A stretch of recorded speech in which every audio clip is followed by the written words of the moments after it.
So he's going to have to come up with some cash, and Donald Trump apparently is coming up with some creative ways to do so. One day after finding out he was on the hook for more than $350 million, the former president unveiled a new Trump-themed product to a less than receptive crowd.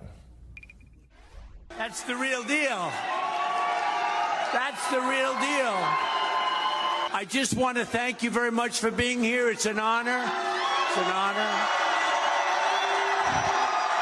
You're all sneakerheads. You're sneakerheads, right? Wow. A lot of emotion. There's a lot of emotion in this room. Thank you. Thank you. First of all, let's note, that's the first time Trump has faced a hostile audience in a long time. It was clear he didn't quite know what to do with those boos. I'm a little disappointed you're not wearing them, John. Well, I was sort of hoping you'd crack them out. There's a reason why the Day. camera is only from the waist up here. No footwear reveals this morning. But that was Trump at SneakerCon, for some reason, which was held in Philadelphia over the weekend. And he did roll out a new line of shoes selling for a cool $399 a pair. Trump also announced a new fragrance line priced at $99 a bottle, where each scent symbolizes, quote, victory and strength. We'll leave you to decide what that actually smells like. Mail-in voting is totally corrupt. Get that through your head. It has to be. The votes, I mean, it has to be. You must vote. You must go and vote. Remember, the primary is Tuesday, February 27th. We need you to get out and vote to set the stage for November. Go vote. November 27th. So that's Donald Trump continuing his years-long campaign against early and mail-in voting Saturday night during his rally in Michigan. Many of his fellow Republicans wish he would stop doing that. Because it went so well from the last time, right? And then, so if you caught it, he mixed up the primary date in that state, telling his supporters to vote on both February 27th and November 27th. If they wait for that latter date, probably won't help his cause. Another legal matter, we saw it play out in Fulton County at the end of last week. The district attorney there, Fani Willis, giving pretty impassioned defense on Thursday, and then the state decided not to call her. She did not appear on the stand again on Friday. What's your read as to how that went at the end of on Friday, and where things could go next in that case? Yeah, so through a couple of different prisms, Jonathan, legally, the defendants have to show that there was some improper financial arrangement that makes out a conflict of interest. If the defendants can show a conflict of interest, a financial one, by Ms. Willis hiring Mr. Wade when they had a romantic relationship and that she somehow benefited from the money that was being paid to him, that could be a conflict. They could be disqualified from the case. That's the legal part. And I don't think the defendants have succeeded yet. I mean, it's messy, it's ugly. If you've watched any of it, you probably have sort of that icky feeling when you see it. But I don't know that they've made out the disqualification grounds yet. Politically, it's a mess because there's a bunch of things that happened at the hearing that showed sort of it got into personal relationships between Ms. Willis and Mr. Wade. There was some contention about when that relationship started. There was a witness who might have been very important on that fact, but he didn't testify fully because Mr. Wade was invoking a privilege to preclude him from doing that. Well, briefly, does any of that really matter for the substance of the Georgia case, though? Maybe. So if the romantic relationship between Mr. Wade and Ms. Willis began before he was hired by her in Fulton County, then the affidavit that he submitted might be false. And not only would that affidavit be false, Caddy, Ms. Willis propounded that affidavit, provided that affidavit to the court in support of her contention that the relationship started subsequently. By the way, at any point, and I was a prosecutor for a long time, if a supervisor is having a relationship with a subordinate, regardless of when it starts, that's reason for the subordinate or the supervisor to step away from the case. So in some ways, to me, it doesn't really matter when it started, but if it started before she hired him, you might have false affidavits in this case. And that, if I may, Caddy, raises a separate point. Even if the defendants fail to show an actual conflict of interest, and they may very well fail, an appearance of a conflict of an interest is also a problem. And as prosecutors, you have to be sensitive to the appearance. So even if the legal motion fails and the judge doesn't disqualify Ms. Willis or Mr. Wade from the case, you still have an appearance, and that's messy. It certainly all means that we're talking about this rather than the substance of the Georgia case as well at the moment. Though, on this President's Day, you have a new piece in the New York Times that's looking at a new survey ranking U.S. presidents. You write in part this: President Biden has not had a lot of fun perusing polls lately. He has a lower approval rating than every president going back to Dwight D. Eisenhower at this stage of their tenures, and he trails former President Donald J. Trump in a fall rematch. But Mr. Biden can take solace from one survey in which he is way out in front of Mr. Trump. A new poll of historians ranks Mr. Biden as the 14th best president in American history, just ahead of Woodrow Wilson, Ronald Reagan, and Ulysses S. Grant.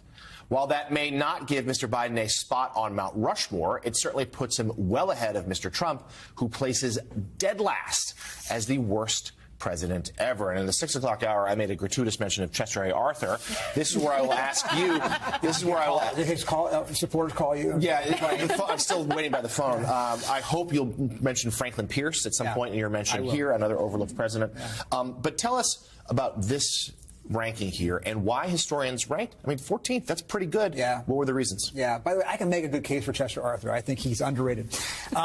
Look. That'll be in our 10 o'clock hour. I mean, every president is appealing to two constituencies. One, of course, is the American public, because you don't get to be president unless you get their support. But the other is history. Every single president, of course, has his eye, and eventually her eye, on where they are in history and what mark they're going to leave. This president, of course, saw himself at one point as another FDR. We can argue about that. But he wanted to make his mark. And so to have this poll, I think, is a little bit gratifying. Now, can you genuinely measure an incumbent president's place in history when he's not even done? Of course not. His place in history will depend in part on whether he wins this fall or not. If he loses this fall and ushers Donald Trump back into the presidency, that will definitely affect historians' view of his presidency. But in any case, what it says is that they are respecting him for having ousted Trump in the first place and trying to restore the presidency and the country to a certain degree of normalcy.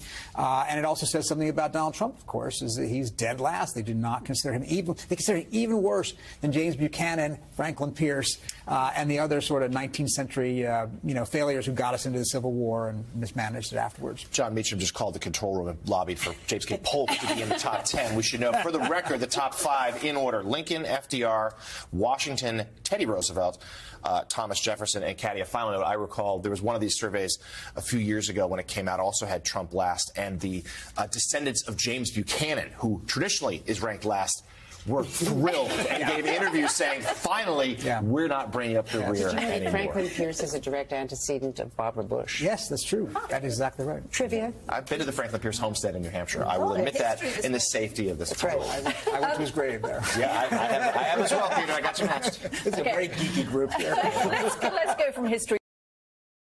I'm running against him because I don't think he should be I don't think he's the right person at the right time. I don't think he should be president. The last thing on my mind is who I'm going to support. The only thing on my mind is how we're going to win this. The only thing on my mind is how we're going to make sure that we correct what's happening in America and we bring this country back together, allow her to heal, and move on in a strong way.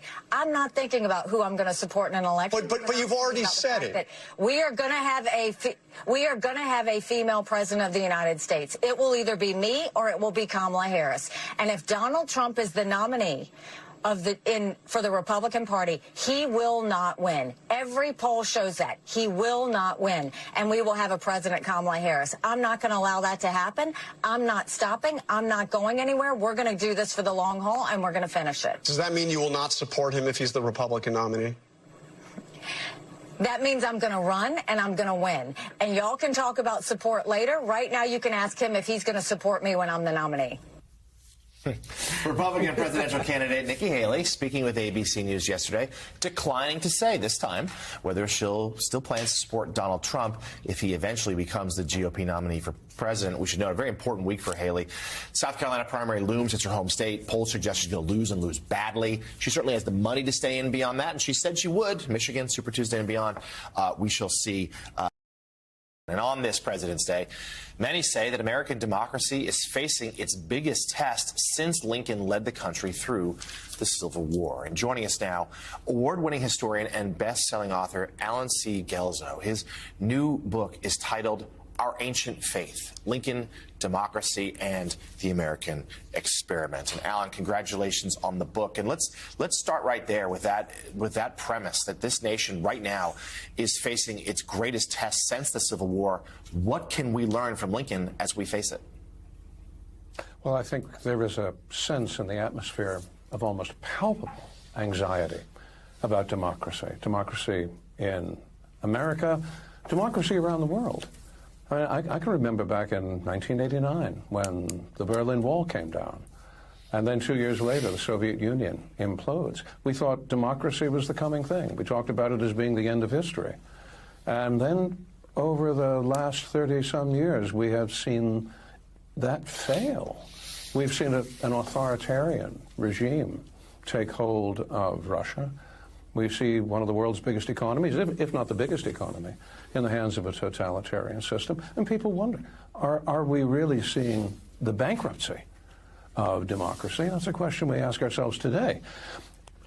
What I want to do in Our Ancient Faith is to talk about Lincoln and democracy, because over and over again, when people confront this question about democracy, we look back especially to the figure of Lincoln, because he was the President of the United States at this time of terrible, terrible crisis, when the whole American experiment looked like it was about to go up, quite literally, in smoke.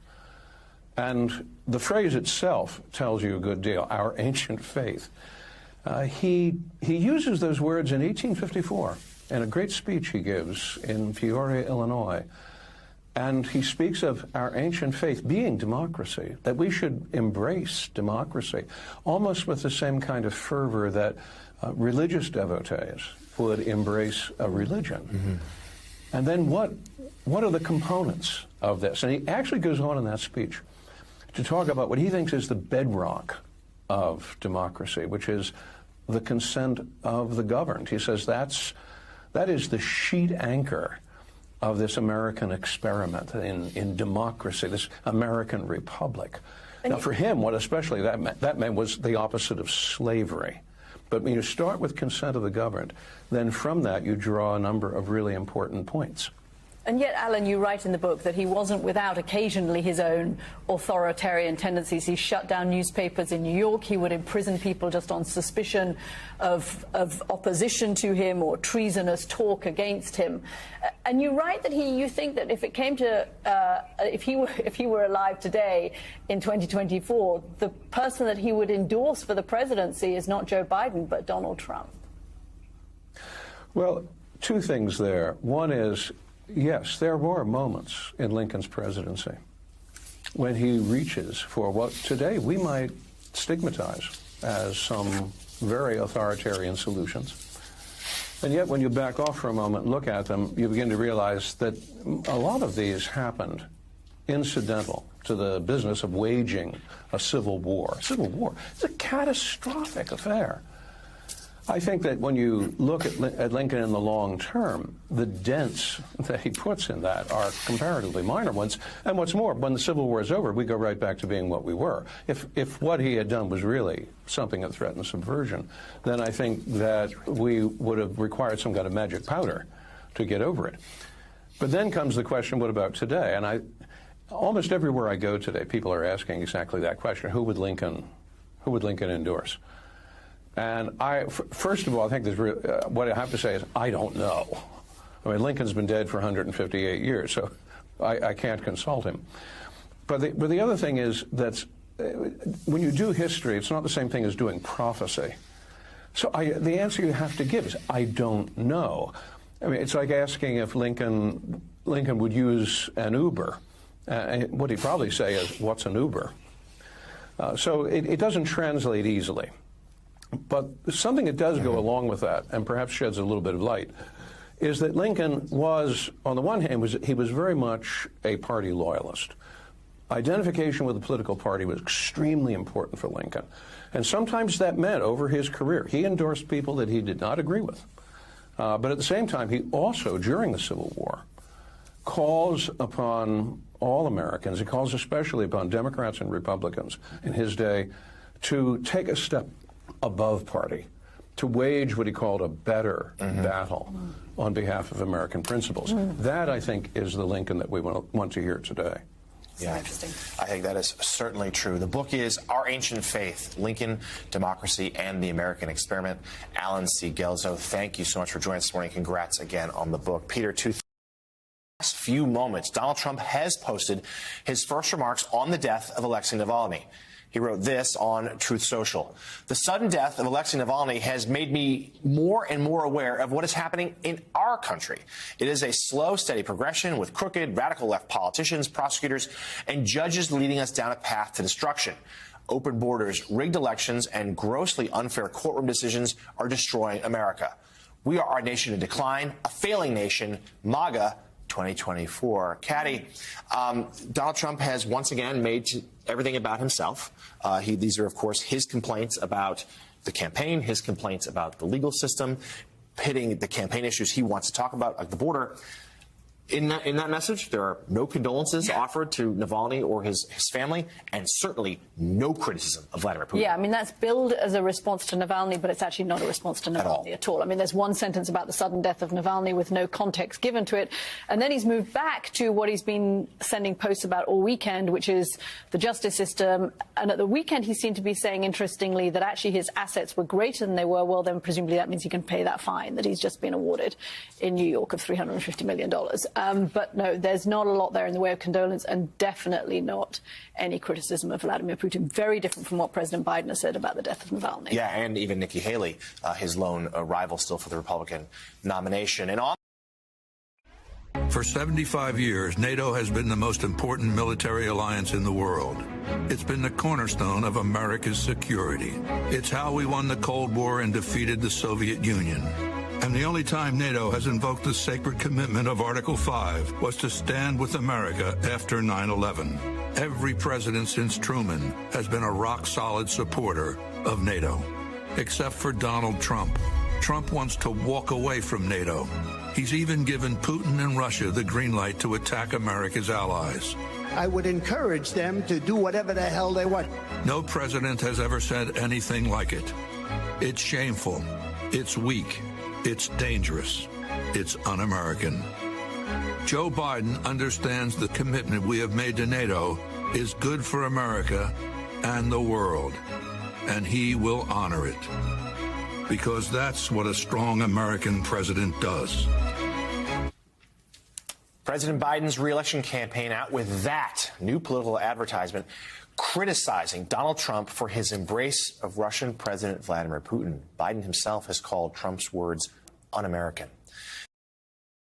Joining us now is the ranking member of the Foreign Affairs Committee, Democratic Congressman Gregory Meeks of New York. He's just back from attending the Munich Security Conference that we've been speaking about all morning, where he met with Ukrainian President Zelensky. President Biden pinning the death of Alexei Navalny firmly on Vladimir Putin, Congressman. But what could America do now to help the cause of Alexei Navalny? What's the most important thing? What are the actions America could take? The first action that we can take is in the United States House of Representatives and pass the supplemental to help Ukraine defeat Russia. That is the first thing that we can do. That is something that is urgent and needed right now. And I would think that the American people should rally and urge Speaker Johnson, as soon as we get back the next week, to put the bill on the floor, the Senate bill that passed in a bipartisan way, and let's vote it out, because it will show the unity of the United States and the rest of the democratic world against the actions of Vladimir Putin and what he has done to Mr. Navalny.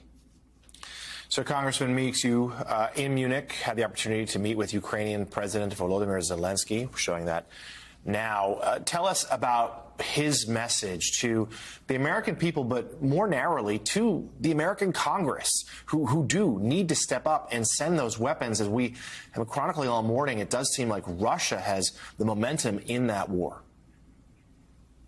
Well, there's no question that he was thankful to the Biden administration and to members of Congress for what we've had done. And he just talked about and was thanking us for that.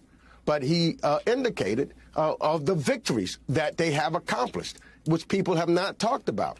You know, Vladimir Putin thought he was able to wipe out Ukraine and take it over in 2 weeks. We're now in 2 years. And we were moving in the right direction and continue to move in the right direction. But all we have to do is to give Ukraine the weapons that it needs to win. So he showed, even with the depletion that they're having now, you know, they're being outgunned because they don't have the ammunition. But still, they're taking out Russian tanks and Russian planes. And if we would give them and pass this resolution, pass this supplemental, and give them what they need so that they can continue to take this fight to Vladimir Putin and the Russians, they will win. They're already, you know, they're outmanned, but they are winning, you know, almost 12-1. You know, to every, you know, and every death is hard. But for every one Ukrainian soldier that is lost, 12 to 15 Russian soldiers are lost. So it just shows that if they have what they need, and I agree, some of the long-range missiles that now he needs to go in and to be able to attack in Crimea, some of where the weapons are being stored, etc., that's being utilized to reach into Ukraine. If he had that, that would help them in a mighty big way. Congressman, it's Ali Vitali. I wonder if I can ask you for sort of a mood check from Munich, because I know we often cover the chaos of Congress here, but that travels overseas. What were some of your conversations on the sidelines while you were in Munich? How are other people in the global community viewing the chaos of Congress right now? Well, they're very concerned. They're very concerned about American leadership. And they are, you know, asking for the first time, for example, they are following. They want to know what is a motion to discharge and what other procedures could take place to help get the funding through. They were asking and having very much concerns about Donald Trump returning to the White House and asking what are our plans and what do we think and how do we think the election was going to go. There was concern about continued American leadership, that the world is looking directly at us, and to see whether or not we stand and continue to lead or fall to the side. Their concern is that not only when you talk about what's taking place directly in Europe, but they know that China is looking. They know that North Korea is looking. They know that Iran is looking. And so these outside, non-democratic, led by dictators, countries are looking to see what the democratic countries, led by the United States, whether or not we will stand together. And that was the overriding questions on and off the record that was coming to us. What will the United States do, and will we continue to lead the democratic countries of the world? So, Congressman Meeks, of course, the House is out for a couple of weeks here as time is of the essence for Ukraine. And also, there's another deadline approaching, that of a government shutdown scheduled for early March if a deal can't get reached by then. And you'll only have a few days to do it. Give us a sense, just 3 days, in fact, to get this done. Congressman, tell us, what is your level of concern about the government shutting down? And can Speaker Johnson get a deal and still keep his job? Well, look. I know that Leader Jeffries has been talking, been willing to work together and try to figure out how we can do something collectively. And we need the Republicans to stand up. You know, even talking about this supplemental, for example, and most of the individuals that were there, you know, said that they would vote for it, but you have to get the bill on the floor. Put it on the floor, you get members to vote for it. Same thing with, you know, making sure that we don't default on our debt, or we don't default and we pass a budget. Get a bill that we can work on together and put it on the floor and let us vote on it. So, you know, what I anticipate happening right now, because there has not been the kind of work that should have been in dealing with what the incoming and looming deal is concerned in regards to our budget, is another kick it down the road. You know, you do another continuation in that regards. That may very well take place because the timing is so short, because the House is not being ran properly. I mean, that's just plain and simple. You know, we've got, and what I think Americans are asking us to do is to work together, Democrats and Republicans. Get together and talk. We are ready on the Democratic side. We've exhibited it time and time again. Whether you're talking about dealing with the border issues, the Republicans said they wanted to talk about that. We said we'd do that. We put something together. There was a deal that was done. Whether you're talking about the supplemental or whether you're talking about the budget, we've agreed to certain things. We've moved. There's supposed to be some compromise that's taking place. The Republicans, particularly the extreme MAGA Republicans, continue to just play games, political games. And I think that the United States, the people of the United States, and people around the world are watching and know that those games must stop. Congressman is so right. Whether it's Ukraine funding or whether it's shutting down the government or the debt ceiling, the world, America's allies and its adversaries are watching what happens here on Capitol Hill. Ranking member of the House Foreign Affairs Committee, Democratic Congressman Gregory Meeks of New York, thank you for joining us. Happy President's Day to you. And thank still you, ahead. same to you. The country. Meanwhile, of course, in April, the Supreme Court is scheduled to hear a case on whether a federal law can require doctors in Idaho, a state with a near total abortion ban, to perform emergency abortions when the health of the mother is at risk. Until then, the abortion ban in Idaho remains in full effect. It's the latest development in the state that has contributed to growing confusion among doctors on how they can safely administer maternal care without the fear of some kind of criminal liability. Joining us now is Morning Joe reporter Daniela Pierre-Bravo. Daniela, tell us more about the impact of that abortion ban in Idaho on what it's actually doing to women's health care in the state. Yeah, good morning, Katty. The mostly rural state is already high on the list of maternal health deserts in the country. And in the last 2 years, since Roe has been overturned, the retention and recruitment of medical professionals has taken a major hit. Take a look. Jennifer Adkins was expecting her second child when a 12-week ultrasound revealed severe complications in her pregnancy. Her doctor said her baby had Turner syndrome, a rare condition that can often end in miscarriage. They said it could take days to miscarry, it could take weeks to miscarry.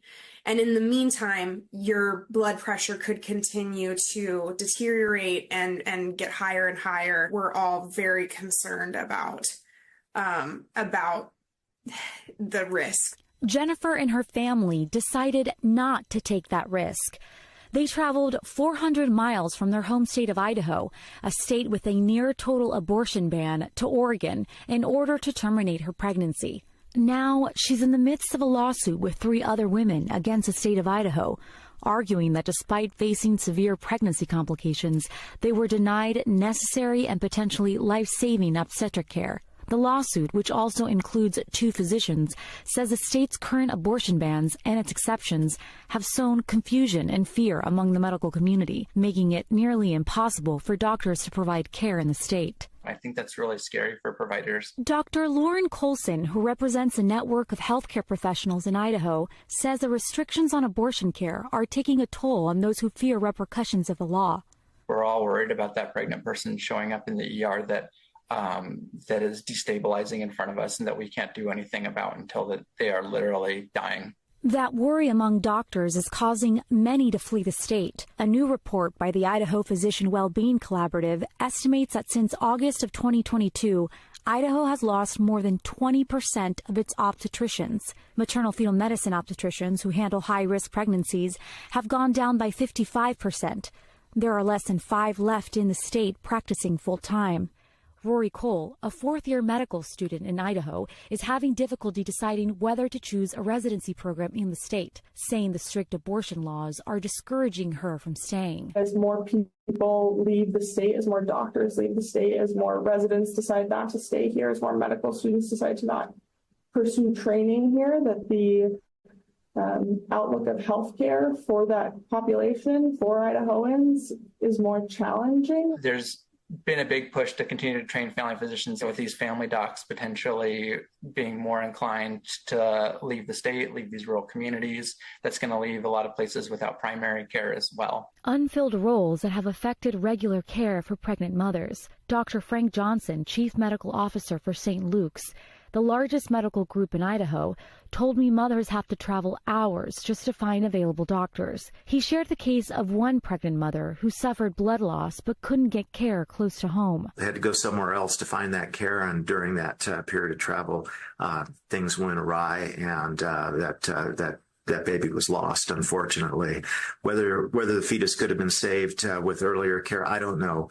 But certainly the complications to the mom were greater because of that delay that she had to go through with travel. During our interview, Jennifer Atkins shared that access to regular maternal care is something she's now worried about, now that she's pregnant again.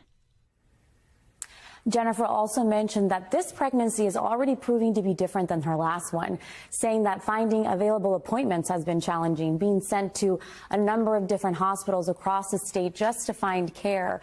All of this comes at a dire time with the maternal mortality rate in the state experiencing an upward trend, making access to regular care even more important. And in the last 2 years, guys, the 2 hospitals have closed their doors, and NBC News obtained a letter sent to employees stating that another women's hospital in Caldwell, Idaho, is set to close its doors this April. And of course, it's not just Idaho. We're hearing the same stories from Florida, from Texas, from Ohio as well. Women just not being able to get the health care that they need. Morning Joe reporter Daniela Pierre Bravo. Daniela, thank you.